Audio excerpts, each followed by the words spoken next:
T'as déjà dû choisir entre deux vies. J'avais 22 ans quand j'ai appris que ma copine était enceinte, la même semaine où mon meilleur pote a su qu'il avait une leucémie. Julie me l'a balancé un mardi soir, pendant qu'on bouffait des lasagnes dans une petite trattoria. On était en train de partager un plat et elle m'a sorti ça tranquille, entre deux bouchées de pain. Je suis enceinte, puis direct après, et je le garde. J'ai failli m'étouffer avec mes pattes. 2 jours plus tard, mon pote Léo m'appelle. Il était à l'hôpital. Il était pas bien, et franchement, Léo c'est pas le genre à flipper. Les docs avaient fait des tests parce qu'il se sentait KO depuis des semaines. Résultat, leucémie aiguë, stade avancé, sans traitement. Il me donnerait peut-être 6 mois, avec une chimio agressive, 2 ans si tout se passe bien. Puis il a ajouté, mais mec, je peux pas faire ça tout seul. Léo, c'est pas juste un pote, c'est mon frère de cœur depuis qu'on avait 13 ans. Quand mon daron s'est barré, c'est lui qui m'a hébergé chez lui pendant des mois. Quand j'ai lâché la fac parce que j'avais plus de thunes, c'est lui qui m'a trouvé un taf dans le garage de son oncle. Et quand je me suis fait arrêter pour avoir conduit bourré, c'est lui qui a payé ma caution sans poser de questions, à 3 heures du mat. Et là, il avait besoin de moi, vraiment besoin. Le hic, il habitait à Nantes. Moi, j'étais à Marseille avec Julie. Si je partais pour être là pendant sa chimio, l'aider au quotidien, payer ses courses, l'accompagner à l'hosto, je louperais toute la première année de mon bébé. Peut-être plus. Mais si je restais pour Julie et le bébé, Léo allait affronter tout ça sans personne. Il a plus de famille. Ses parents sont morts quand on avait 20 ans. Pas de frères, pas de sœurs, pas de copines non plus. Juste quelques potes qui, soyons honnêtes,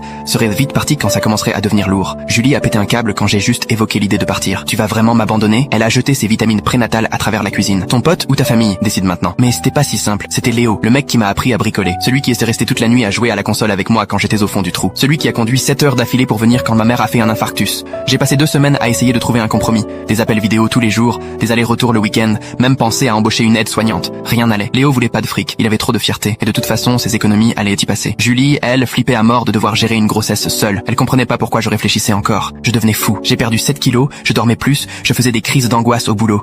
Mon chef a fini par me convoquer pour me demander si j'avais besoin d'un congé. Pendant ce temps, Julie avait de plus en plus de nausées. Elle se plaignait du dos. Elle avait besoin de moi pour les rendez-vous, pour monter le lit du bébé, pour lui tenir les cheveux quand elle vomissait. Mais Léo, lui, s'affaiblissait. Sa voix était de plus en plus fatiguée.